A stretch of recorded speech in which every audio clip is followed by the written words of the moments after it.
everyone, welcome back to my channel. Today I'm going to be traveling, so I thought I would show you guys how I prep my violin or what I bring to travel with my violin.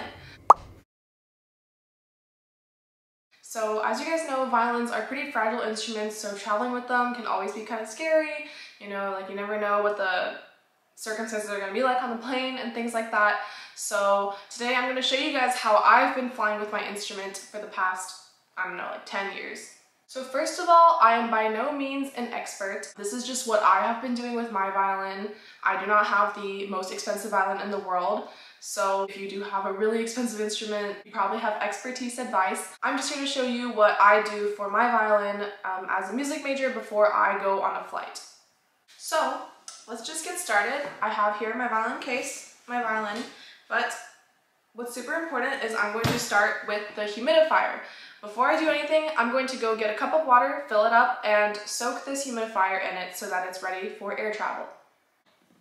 So here's my cup of water, and I'm just going to put this humidifier in it to soak.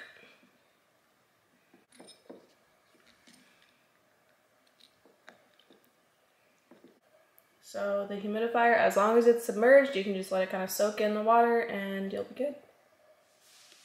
So next up is I'm going to show you guys what's really important to bring. Number one most important thing you want to bring is this. So this is a practice mute, and it goes on your violin like this if you haven't seen one before. It just goes over the bridge of your violin like so.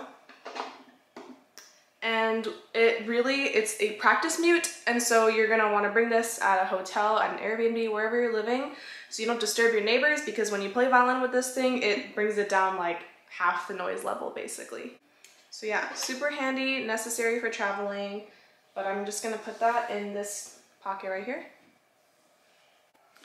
So next up, what I'm going to do, also in case your bow isn't already loosened, the bow hair should be loosened. So that's what we're gonna do. It should always be loosened in the case anyways, but in case that wasn't done, make sure you loosen it for air travel. Next up, you have your violin. So it's kind of in tune right now, but what I'm going to do is I'm going to loosen all of the strings.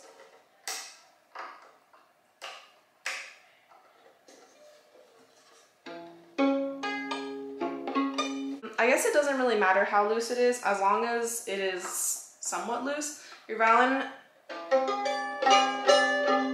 so for me, I've just loosened it till it's pretty out of tune. The reason why you want to loosen your violin strings before you travel on an airplane is because air pressure in the cabin, the air pressure on the airplane is going to be a lot higher, I believe. I don't know. Well, the air pressure may vary because the tension is so high all the time with the strings. There's a chance of it popping in the air or a string breaking just because the tension gets really high. So to prevent that, we're just gonna lower the tension by loosening the strings. So once your strings are loosened, you're pretty much more set and ready to go. So now, assuming enough time has passed, I'm going to go get my humidifier and I'm gonna go put it in here because it tends to be really dry when you're flying in the air as well. If you ever sat in an airplane long term, it gets really dry up there, so definitely want to bring a humidifier to regulate the humidity in your violin case. Another thing I forgot to mention earlier is when you're traveling, it's really important to have a luggage tag so you'll have your name and your information on it in case it gets lost, which hopefully that doesn't happen.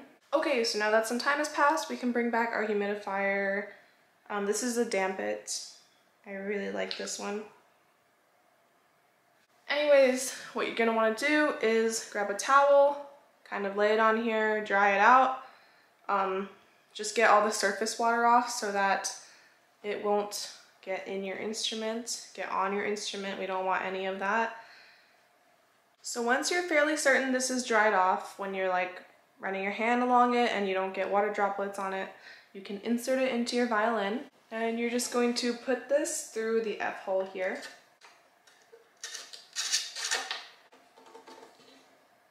Okay, so once this is inserted, we're going to do the basically the last step, and that is to pack your violin as you normally would. But you see, for me, this violin kind of like can move around when the case moves. So what I do for extra measure is just get the violin cloths, all that you have, and I just like to put them in through the corners, and I'll show you guys that in 1 second. So basically what I like to do is just kind of grab this and stick it through any of the loose corners, because you see how loose this violin is right now? When you're moving around a lot and things are getting pretty hectic at the airport, you're going to want to make sure this is as secure as possible. So kind of like putting it in between here. So already off the bat, you can see it moves a lot less just with this piece of cloth here. Still making sure the violin's really secure with this Velcro, but I'm going to do the same thing on this side. So basically I'm done like stuffing the edges. Now you can see it is very secure. I'm actually trying really hard to move it, but it's not budging at all. The violin's very secure now. So if you don't have the cloths, like the violin cloths that I've just stuffed in the edges, as you can see they're stuffed, I'm kind of like holding it all the way here and it's not even budging at all. Once you have stuffed the edges, if you don't have the violin cloths, you are free to use anything. I used to use socks before. I had these cloths. Any cloth will work, it doesn't really matter, as long as your violin is secure. That's just the purpose. So several things we did is just to secure the violin so it doesn't move around when you're traveling, to put a humidifier in there because you don't really know, like, it gets pretty dry in the air basically when you're traveling. And then finally, just to loosen the strings, because the pressure is usually really high on the violin and the tension's really high. So you're just gonna loosen the tension so that it minimizes the risk of like a string popping in the air. And finally, we have, of course, our handy dandy violin mute, very useful so you don't get noise complaints. And then the last step is just to cover it like you always do. And then you're pretty much set for air travel. I mean, this is just like a few things that I do. I know a lot of people, some people have like a second case for their really expensive instruments. Yeah, but this is just what I do, and I haven't had problems so far. And take my advice as you will. I just wanted to help this out for anybody who is wondering, what do violinists do when they have to travel at the airport? And it's really great that we don't have to buy like a separate ticket or anything for it. We just bring it as a personal item. So thank you guys so much for watching. I really hope that this video helped you in some kind of way. Let me know what you guys do, any travel tips that you guys have with your instruments, because as you see, I only have a few. But yeah, thank you guys again, and I'll see you in my next video.